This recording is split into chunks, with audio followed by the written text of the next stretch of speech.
ജനങ്ങൾ വലിയ പ്രതീക്ഷയിലായിരുന്നു. വയനാട്ടിനെ സംബന്ധിച്ച് കുറേ ആൾക്കാർക്ക് 1 സെൻറ്റ് ഭൂമിയോ വീടോ ഇല്ലാത്ത കുറേ പേരുണ്ട്. അപ്പോൾ അവരെ സംബന്ധിച്ചൊരു പ്രതീക്ഷ കിട്ടുമ്പോൾ അവർ വല്ലാതെ മോഹിച്ചു പോകും. രാഷ്ട്രീയത്തിൽ ചിലപ്പോൾ ചില സാഹചര്യങ്ങൾ മുതലെടുക്കുന്ന സാഹചര്യമുണ്ട് ചിലവരുടെ ഇഷ്യൂ വരുമ്പോൾ. അപ്പോൾ അത് ആ സമയത്ത് വല്ലാതെ മുതലെടുത്തിട്ടുണ്ട് പലവരും. അങ്ങനത്തെ ഒരു പൊളിറ്റിക്സിലേക്ക് ഞാൻ പോകുന്നില്ല. അതൊക്കെ അവരുടെ വിഷയങ്ങൾ. അത് വേറെ രീതി. അതിനൊന്നും നമ്മൾ ഇലക്ഷൻ പ്രചരണത്തിന് അങ്ങനെ ഉപയോഗിക്കുന്നില്ല. കൽപ്പറ്റയിലെ LDF സ്ഥാനാർത്ഥി PK അനിൽകുമാർ ഇപ്പോൾ നമ്മളോടൊപ്പം ചേരുകയാണ്. എങ്ങനെയാണ് ഈ മണ്ഡലത്തിലെ അവസാന ഘട്ടത്തിലാണ്, എങ്ങനെയാണ് നിലവിൽ സിറ്റുവേഷൻ എന്താണ്? അല്ല, മണ്ഡലത്തിൽ ശക്തമായ പ്രചരണം നടത്തിയിട്ടുണ്ട്. ജനങ്ങളുടെ ഈ ഗവൺമെൻറ്റിന് അനുകൂലമായൊരു വികാരം മണ്ഡലത്തിലുണ്ട്. വികസന കാര്യത്തിലും ഈ ടൗൺഷിപ്പ് അതുപോലെ തുരങ്കപാത എല്ലാ കാര്യത്തിലും. പിന്നെ എല്ലാ ജനങ്ങളും ഇപ്പോൾ എല്ലാവർക്കും 35 വയസ്സ് കഴിഞ്ഞ സ്ത്രീകൾക്ക് പെൻഷൻ ഏർപ്പെടുത്തി. അതിൽ പ്രത്യേകത എന്ന് പറഞ്ഞാൽ അതിൽ തോട്ടം തൊഴിലാളികൾ ഉൾപ്പെടുത്തി. പിന്നെ തോട്ടം തൊഴിലാളികളെ BPL മാറ്റി ഗവൺമെൻറ്റാണ്. അങ്ങനെ പല മേഖലകളിലും എടുത്തു നോക്കിയാൽ എല്ലാവരുടെയും സമ്മിശ്ര പ്രതികരണം ഗവൺമെൻറ്റിന് അനുകൂലമാണ്. അത് ഇടതുപക്ഷത്തിന് അനുകൂലമായി മാറുന്ന ഉറച്ച വിശ്വാസമുണ്ട്. ഇവിടുത്തെ ഏറ്റവും പ്രചാരണ വിഷയം ടൗൺഷിപ്പ് തന്നെയാണ്. കോൺഗ്രസ് കഴിഞ്ഞ ദിവസം ഇപ്പം പറഞ്ഞിരിക്കുന്നത്, KPC അധ്യക്ഷൻ പറഞ്ഞിരിക്കുന്നത് ഇപ്പം വീട് വെക്കാൻ പണമില്ല എന്നാണ്. അപ്പം അവർ പറഞ്ഞു പറ്റിക്കലാണോ? അല്ല, അതിന് ഞാൻ ആ ഭാഷ ഉപയോഗിക്കുന്നില്ല. പക്ഷേ ജനങ്ങൾ വലിയ പ്രതീക്ഷയിലായിരുന്നു. വയനാട്ടിനെ സംബന്ധിച്ച് കുറേ ആൾക്കാർക്ക് 1 സെൻറ്റ് ഭൂമിയോ വീടോ ഇല്ലാത്ത കുറേ പേരുണ്ട്. അപ്പോൾ അവരെ സംബന്ധിച്ചൊരു പ്രതീക്ഷ കിട്ടുമ്പോൾ അവർ വല്ലാതെ മോഹിച്ചു പോകും. അപ്പോൾ അത് നടക്കാതെ ആകുമ്പോൾ ഇപ്പോൾ KPC പ്രസിഡന്റ് പറഞ്ഞ് പണമില്ല എന്നുള്ളതാണ് വീട് വയ്ക്കാൻ. രജിസ്ട്രേഷന് പൈസ തികയില്ല. അങ്ങനെയൊക്കെ പറയുമ്പോൾ അവർ നിരാശരാകും. അപ്പോൾ ടൗൺഷിപ്പിൽ വീട് വേണ്ട എന്ന് പറഞ്ഞ് 15 ലക്ഷം വാങ്ങിയൊക്കെ മാറിപ്പോയവരാണ് അവരൊക്കെ. അപ്പോൾ അങ്ങനത്തെവരെ സംബന്ധിച്ച് അവർ വളരെ നിരാശയിലാണ്. ആ നിരാശ ഉണ്ടാക്കാൻ പാടില്ലായിരുന്നു. ഇത്തവണ ഏത് തരത്തിലും മണ്ഡലം തിരിച്ചു പിടിക്കാനാവും എന്നാണോ? 100%. കാരണം ഇടതുപക്ഷത്തിൻ്റെ പ്രവർത്തകർ അത്രയും സജീവമായിട്ട് തിരിച്ചു പിടിച്ചേ പറ്റൂ എന്നുള്ള രീതിയിൽ അതേ രീതിയിലാണ് വർക്ക് ചെയ്യുന്നത്. അത് കാണുമ്പോൾ നമുക്ക് വലിയ സന്തോഷമുണ്ട്. തിരിച്ചു പിടിക്കാൻ എന്തായാലും. കാരണം ഗവൺമെൻറ്റിനെതിരായിട്ടൊന്നുമില്ല. എല്ലാവരും പറയുന്നത് ഇത് എൻ്റെ ഗവൺമെൻറ് എന്നാണ്.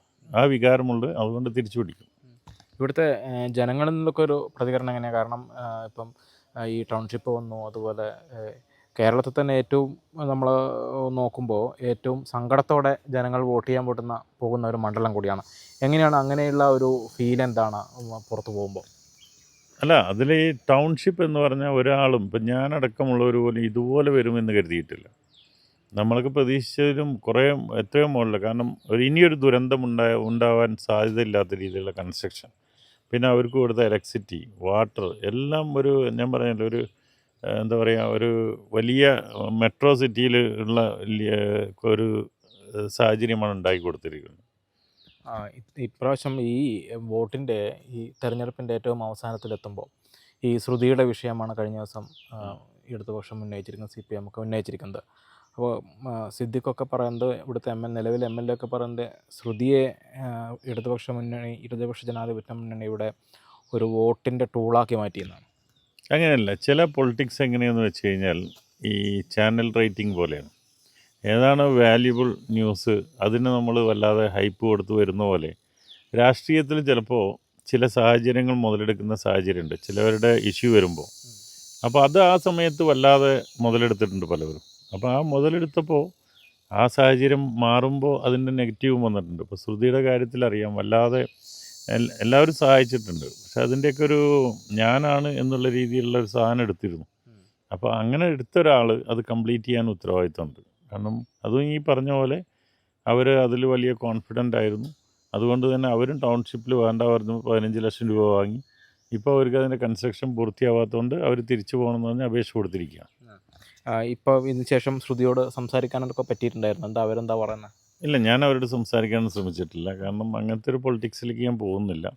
അതൊക്കെ അവരുടെ വിഷയങ്ങൾ. അത് വേറെ രീതി. അതിനൊന്നും നമ്മൾ ഇലക്ഷൻ പ്രചരണത്തിന് അങ്ങനെ ഉപയോഗിക്കുന്നില്ല. അതൊരു ഇഷ്യൂ.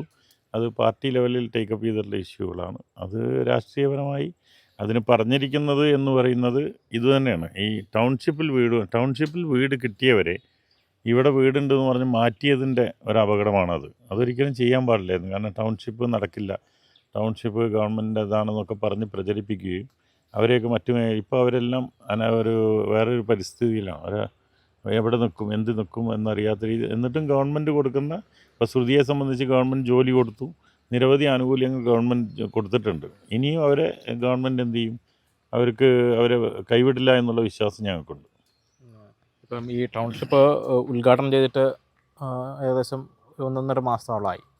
അവർക്ക് താമസിക്കാൻ പറ്റിയിട്ടില്ല. അപ്പം ഇതും മറുഭാഗം ചർച്ചയാക്കുന്നുണ്ട്. അല്ല, അതിന് നിങ്ങൾ അവിടുത്തെ കൾച്ചർ മനസ്സിലാക്കണം. ഈ മുണ്ടക്കൈ ചൂരമലയിലെ കൾച്ചർ, അവർ തോട്ടം തൊഴിലാളികളാണ്. തോട്ടം തൊഴിലാളികളും വേറൊരു കമ്മ്യൂണിറ്റിയാണ്. അവർ ഒരുമിച്ച് താമസിക്കണം എന്നുള്ള ആഗ്രഹം വളരെയുള്ള ആൾക്കാരാണ്. പണ്ട് പുത്തുമല നടക്കുമ്പോഴും അവരാഗ്രഹിച്ചത് അവരെല്ലാവരും കൂടെ ഒരു സ്ഥലത്ത്, അവരുടെ അമ്പലം, അവരുടെ പള്ളി, അതൊക്കെ ആയിട്ടുള്ളൊരു കോൺസെപ്റ്റാണ് അവരതുള്ളത്. അതുകൊണ്ട് അവർ ഒരുമിച്ച് താമസിക്കണം എന്നുള്ളതിലാണ് ഇപ്പോൾ മറ്റുള്ളവരൊന്നും അങ്ങോട്ട് വരാത്തത്. അപ്പോൾ അവർക്കാർക്കും പരാതിയില്ല. ഒരു ദുരന്തബാധിതം പോലും ഇത് വൈകിയെന്നോ ഇതിന് പ്രശ്നങ്ങളുണ്ടോ എന്ന് ഇതുവരെ പറഞ്ഞിട്ടില്ല. ചില രാഷ്ട്രീയ മുതലെടുപ്പിന് വേണ്ടി അവിടുത്തെ ചില ന്യൂനതകൾ കാണിച്ചുകൊണ്ട് അത് വൈകുന്നു എന്നൊക്കെ പറയുന്നു. ഈ വൈകുന്നു എന്ന് പറയുന്നവർ തുടങ്ങുപോലും ചെയ്യാത്തവരാണ്. KPCC പ്രസിഡൻ്റ് വാക്ക് എടുത്താൽ രജിസ്ട്രേഷന് പൈസ ഇല്ല, ഇനി വീടുണ്ടാക്കാൻ പൈസ ഇല്ല. അപ്പോൾ ഇനി ഗവൺമെൻറ് വരണം. ഇത് ഗവൺമെൻറ് പദ്ധതിയല്ല, പാർട്ടി പദ്ധതിയാണ് അവർ പ്രഖ്യാപിച്ചത്. അപ്പോൾ അവരുടെ ഒരു ഇന്നലത്തെ പ്രസ് മീറ്റും എല്ലാം കാണുമ്പോൾ പണ്ട് പ്രളയം നടന്നപ്പോൾ കേരളത്തിൽ 1000 വീട് പ്രഖ്യാപിച്ചിരുന്നു. അതേ സ്ഥിതിയിലേക്ക് ഇതും പോകും എന്നുള്ള പേടി ജനങ്ങൾക്കുണ്ട്. ഏതായാലും വലിയ ഭൂരിപക്ഷത്തോടെ വിജയിച്ചു വരട്ടെ എന്ന് ആശംസിക്കുകയാണ്. തിരിച്ചുപിടിക്കാനാവട്ടെ എന്ന് ആശംസിക്കുകയാണ്.